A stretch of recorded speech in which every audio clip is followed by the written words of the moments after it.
성장하는 부르주아 계층은 서유럽 여러 나라 군주들의 협력자가 되었고, 이로 인해서 봉건 체제가 끝나고 근대 국가가 시작되었습니다. 이 기간에 프랑스와 영국은 100년 전쟁을 벌였고, 대부분의 유럽 국가들이 이 전쟁의 영향을 받았습니다. 1347년에 발생한 페스트 전염병이 유럽을 휩쓸면서 유럽의 인구가 크게 감소하였으며, 이로 인해서 유럽은 정치적, 경제적으로 매우 혼란한 상황이 되었습니다. 유태인들은 종종 페스트의 원인으로 비난과 박해를 받았으며, 같은 이유로 수많은 여인들이 마녀로 고발당하였습니다. 종교는 점차 배타성을 띠게 되었으며 죽음과 내세를 지향하게 되었습니다. 부르주아들은 무역을 통해서 부를 획득했기 때문에 정치적 안정 및 국가의 통일이 자신들에게 이익이 된다는 생각을 하면서 자연스럽게 군주들에게 협력하였고, 군주들은 상비군을 보유하게 되면서 기존의 봉건 체제가 무너지고 근대 국가가 출현하는 계기가 되었습니다. 이 시기에 프랑스와 영국, 스페인은 국가적 통일을 달성하였지만 독일과 이탈리아는 그렇지 못했습니다. 국가주의로 봉건 체제가 종식되면서 하나의 황제와 하나의 교황이라는 중세의 꿈도 종말을 맞이하였습니다. 교황이 국가를 초월한 성직이라는 것이 도전을 받았으며, 국왕들은 교황을 자신들의 정치적인 목적에 이용하고자 하였습니다. 100년 전쟁 기간에 교황청은 프랑스 접경 지역에 있는 아비뇽으로 옮기면서 프랑스의 보호와 통제를 받게 되었습니다. 따라서 프랑스와 전쟁 중인 영국을 비롯한 그 이외의 국가에서는 교황을 반대하는 분위기가 형성되기도 하였습니다. 교황청이 아비뇽으로 옮겨간 기간을 교회의 바벨론 포로라고 부릅니다. 이 기간 동안 교황청은 여러 지역 교회들로부터 자금을 긁어 모으는 제도를 개발하는 등 세속적으로 타락하는 현상이 가속화되었습니다. 신비주의자인 시에나의 성 캐더린의 요청으로 교황청이 로마로 귀환했지만, 이후 2명 혹은 3명의 교황이 동시에 등장하는 서방교회의 대분열의 시기로 접어들게 됩니다. 이 기간에 자신만이 베드로의 정당한 후계자라고 주장하는 각자의 교황들은 자신의 지위를 지키기 위해서 수입을 늘려야 했고, 이로 인하여 착취와 타락은 더욱 심해졌습니다. 이러한 교회의 분열을 극복하고 교회를 개혁하기 위한 움직임은 공의회 운동으로 나타났습니다.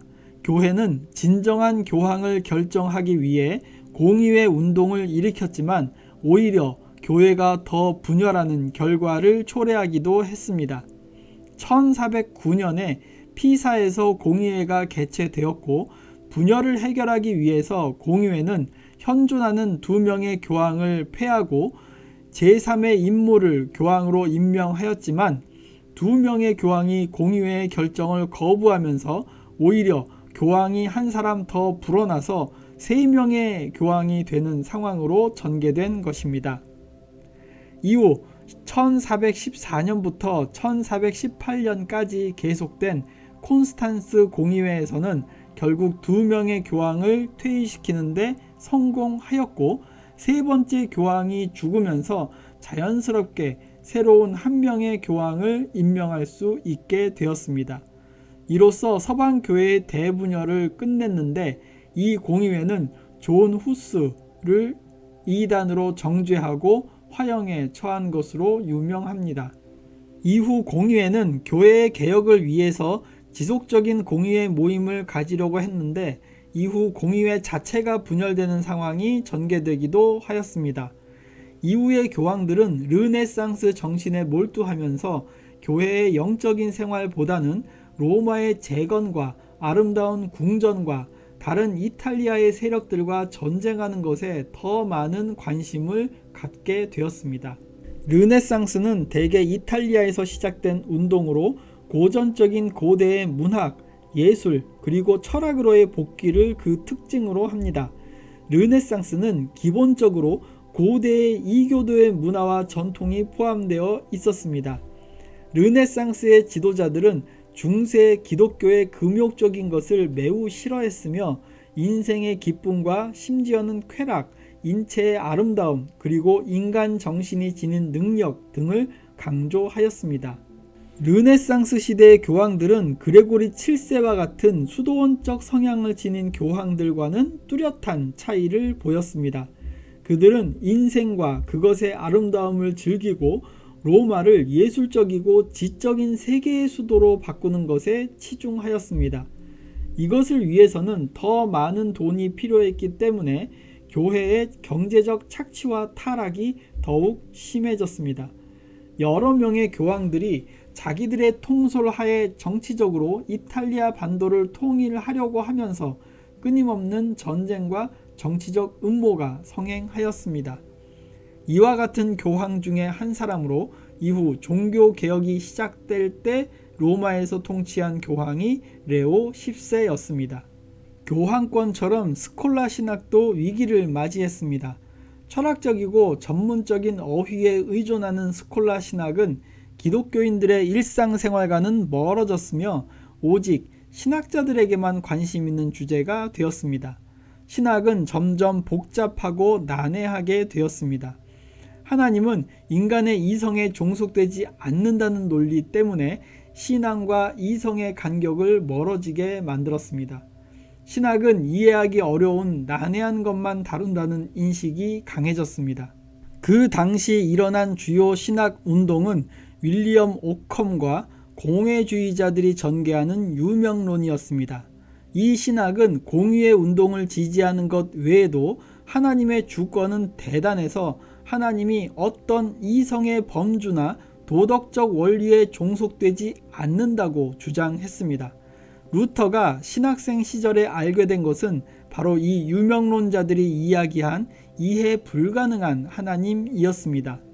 이러한 상황에 대한 반응으로 영국의 위클리프는 유명론자들의 주장을 반대하면서 이성은 신학에서 중요한 역할을 한다고 주장하였고 성서를 대중의 언어로 번역하려고 하였으며 화채설 교리를 거부하였습니다. 위클리프 이후에 그의 영향을 받은 롤라드파가 영국에서 개혁 운동을 이끌었습니다. 보헤미아에서 태어난 후스는 성서의 권위를 주장하면서 개혁 운동을 일으켰습니다. 교회 지도자들은 그에게 안전을 보장하면서 콘스탄스 공의회에 출석하라고 하였고 그것을 믿고 출석한 후스의 뒤통수를 치면서 후스를 화형시켜 버렸습니다. 후스가 죽은 후에 그를 추종하는 보헤미아 사람들이 반란을 일으키게 되었고 교회는 그것을 진압하기 위해 십자군을 조직했지만 결국 후스의 추종자들에게 양보하고 타협했다고 합니다. 사보나롤라도 교회의 개혁을 위해 활동했지만 대적자들에 의해서 이단으로 몰려서 화형당하고 말았습니다. 그 밖에도 하층민들의 기반을 둔 개혁 운동들이 있었는데 백인파, 베가드파, 채찍질하는 고행자들, 타볼파 등의 급진적인 운동들도 있었습니다.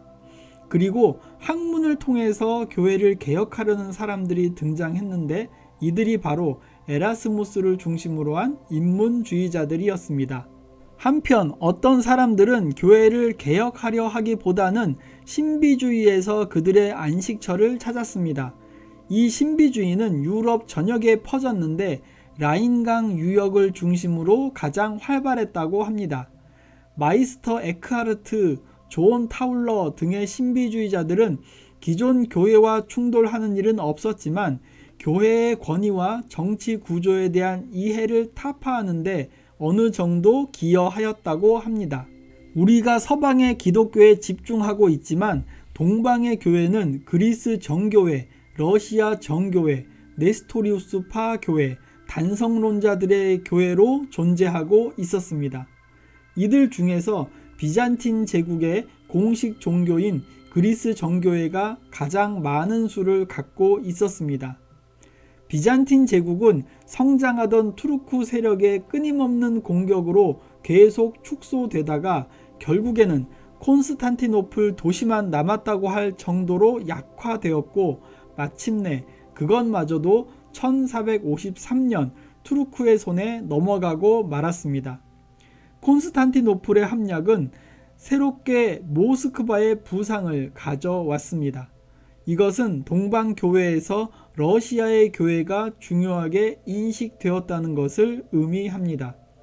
러시아의 모스크바는 스스로 제3의 로마라는 이름으로 불리기를 원했는데 첫 번째 로마와 두 번째 로마인 콘스탄티노플이 그 운명을 다했고 이제는 모스크바가 제3의 로마로 기독교의 중심이 되어야 한다고 주장한 것입니다.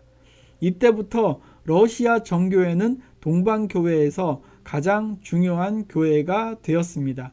콘스탄티노플 함락으로 인해 나타난 또 하나의 결과는 많은 학자들이 고대의 중요한 필사본을 가지고 서방으로 망명을 간 것입니다. 그리고 그것으로 인해서 르네상스의 정신과 인문주의자들의 작업이 더욱 활성화되었습니다.